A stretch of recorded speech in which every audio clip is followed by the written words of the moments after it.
Everyone, मैं आपका राघव क्रांति कृष्णा। आज हम डिस्कस करने वाले टॉपिक आकर चाइना नेपाल के ऊपर आक्रमण कर दिया करके एक कहीं बहुत बड़ा न्यूज़ अभी फैलाते आ रहा है नेपाल।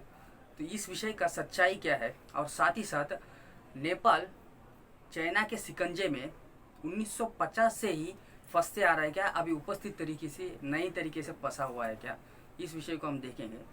टॉपिक के अंदर जाने के पहले अपने इस चैनल को जिन्होंने सब्सक्राइब नहीं किया है वो जरूर सब्सक्राइब करिए और साथ ही साथ बेल आइकन बटन प्रेस करिए, क्योंकि मैं अपलोड करने वाले वीडियोस आप तक पहुंचनी चाहिए। ठीक है, चलिए टॉपिक के अंदर चलते हैं। नेपाल अभी नए तरीके से, जैसे कि पिक्चर में कॉमेडियन बोलते हैं ना, मेरे किडनी गायब हो गया, किडनी गायब हो गया करके, वैसे ही नेपाल मेरे दो गाँव गायब हो गया, गाँव गायब हो गया करके कहते आ रहा है। सच्चाई में देखेंगे तो ये जो नेपाल के जो दो गांव है ये चाइना के बॉर्डर्स पे है, और चाइना के बॉर्डर पे इन लोगों ने स्टार्टिंग से इसके ऊपर ज़्यादा करके ध्यान नहीं दिया था। पर अभी उपस्थित परिस्थिति में जो एक सर्वे, नेपाल के जो बॉर्डर्स के ऊपर जो सर्वे लेते हैं, हर एक देश एक करता है, तो ये सर्वे लेने के टाइम ये गाँव रूई करके गाँव जो 75 घर से यानी 75 फैमिली वाले गाँव पूरी तरीके से नेपाल से कट कर चाइना के अंदर चले गया, यानी तिब्बत के अंदर चले गया। तो ये विषय का अगर हम थोड़ा ध्यान से देखेंगे, यानी ये जो शिकंजा है, ये शिकंजे कभी से फंसने लगा, कभी ये इसका योजना बनाया, ये चीज़ को अगर हम देखेंगे तो 1950 में से ही माओ ने जब तिब्बत को कब्जा किया था, उसी समय से ही इनको ये 5 यानी बाकी जो 5 राज्य है जो अभी इंडिया में है, कुछ दो देश है, ये सभी चीज़ों के ऊपर बहुत ही बड़ा उनका नज़र था। तो माओ ने एक बहुत ही बड़ा स्पीच वगैरह उस टाइम पे दिया था 1950 में। अभी जो हमने कब्जा किया है वो चाइना का हाथ है, पर चाइना को और आक्रामक करना है, पूरी दुनिया के देशों के ऊपर राज करना है, तो उसकी उंगलियां भी चाहिए। यानी उनका मानना यह था कि तिब्बत उनका हाथ है और बाकी जो जगह है यानी लद्दाख, नेपाल, भूटान, सिक्किम, अरुणाचल प्रदेश, ये सभी जो 5 जो जगह यानी एक प्लेसेस है, उसमें से 3 जो भारत के राज्य है और 2 देश है, इन सभी जगह के ऊपर कई दिनों से उनका बहुत ही बड़ा नज़र था। और इन लोगों का मानना ये था कि यानी माओ का मानना ये था कि इस पूरी जगह में ही चाइना का आक्रमण होना चाहिए, तभी ही पूरी दुनिया को हम लोग नियंत्रण कर सकते हैं।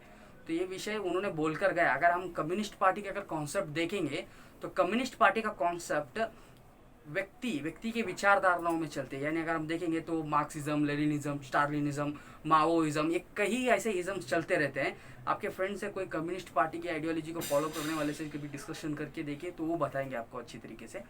तो इन कॉन्सेप्ट को फॉलो करने वाले यानी चाइना को ये बात बोलकर तो चले गए माओ ने, तो इसको इम्प्लीमेंट करे कैसा, तो इसके लिए कई दिनों से इन्होंने काम करते आए थे। पर उस टाइम पे नेपाल के गवर्नमेंट ने इंडिया के साथ पूरी तरीके से सपोर्ट था, भूटान के गवर्नमेंट पूरी तरीके से सपोर्ट था। पर अभी कुछ दिनों से नेपाल में हम देखते आ रहे हैं क्या हो रहा है करके, और साथ ही साथ भूटान के जो युवा है उन युवाओं को भड़का रहे हैं भारत के खिलाफ।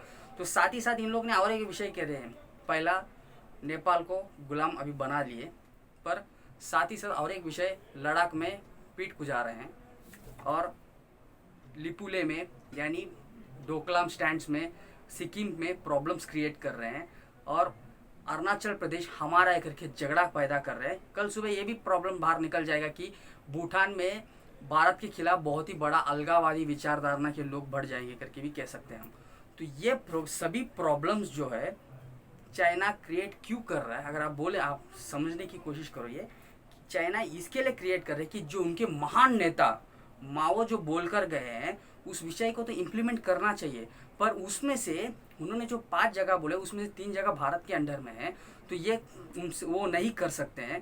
पर ये लोग ये कोशिश कर रहे हैं कि उनका एक इंटरफेरेंस या नहीं तो उनके प्रॉब्लम्स, उनका विचार, उनके नाम उस जगहों में लेना चाहिए। इन लोग उसके लिए वो कोशिश लगातार करते आ रहे हैं। इसके लिए सभी बाकी जगहों में भी उन लोग प्रॉब्लम क्रिएट कर रहे हैं। अभी नया सा अगर देखेंगे तो नेपाल के बॉर्डर्स में तो उन लोगों ने कब्जा कर लिया, पर अगर हम देखेंगे तो माइलस्टोन्स यानी किलोमीटर के जो पत्थर लगाते हैं, इंडिया नेपाल के बॉर्डर में, इंडिया चाइना के बॉर्डर में, सब जगह में किलोमीटर के पत्थर लगाते हैं, यानी बॉर्डर ये करके पत्थर लगाते। अगर इंडिया और नेपाल के पास सरहद में तो सेना नहीं है, तो इन लोगों ने ज़्यादा पत्थर लगाए हैं, क्योंकि इंडिया के लोग नेपाल में जाते हैं, नेपाल के लोग इंडिया में आते, तो इसके लिए उन्होंने 8,500 से ज़्यादा पत्थर लगाए हैं। पर अगर चाइना नेपाल की अगर बात करेंगे तो 100 ही पत्थर लगाए हैं, जो चाइना नेपाल के बॉर्डर्स को दिखाती है अलग करके। तो उसमें से एक जो पत्थर था वो रूही में था, वो गाँव भी चाइना में चले गए, यानी एक पत्थर कम हो गया है। और एक विषय सर्वे, यानी एग्रीकल्चर डिपार्टमेंट ऑफ का एक सर्वे निकला था नेपाल में।